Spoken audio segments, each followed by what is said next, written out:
And when the spiritual leader said, money is the root of all evil, misquoting, I was in Catholic school and the nuns said money is the root of all evil. They preached that. They taught that to us in class.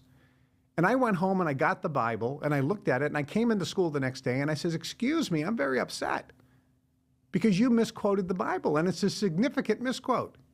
You said that money is the root of all evil, but Timothy says the love of money is the root of all evil. Money's not bad. Well, Jesus was poor. I go, wait a minute, Jesus wasn't poor. Jesus had Judas. Judas was the treasurer.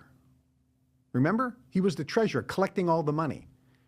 Poor people don't need treasurers working for them. He said, well, Jesus came in on Palm Sunday on a donkey. I says, yeah, you know, I did a little research. And I says, and did you know that the most expensive mode of transportation at that time was a donkey? It wasn't a camel, it was a donkey.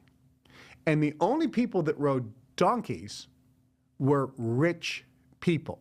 So Jesus was riding in the Rolls Royce at the time. He had his own Pope-mobile.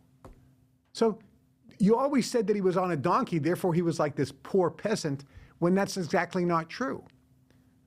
And do you remember when he was crucified, the Romans said, we need to cast lots for his overcoat, for his cloak, the garment that he was wearing, the overcoat. We have to cast lots for it.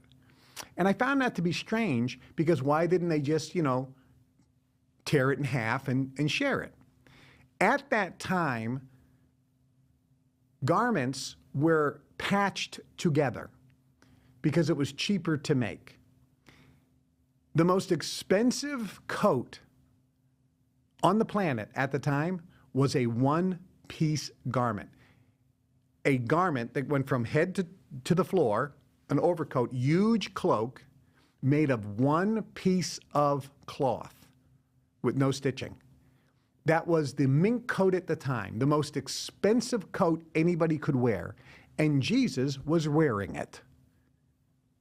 And that's why they had to cast lots for it, because they couldn't tear it.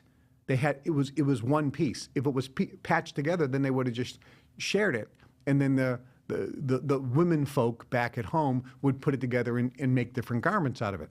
But this was a one piece of clothing, which is why they had to cast lots. So Jesus was not poor. He lived in abundance.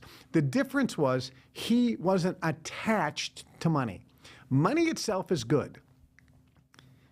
And in your ancestors,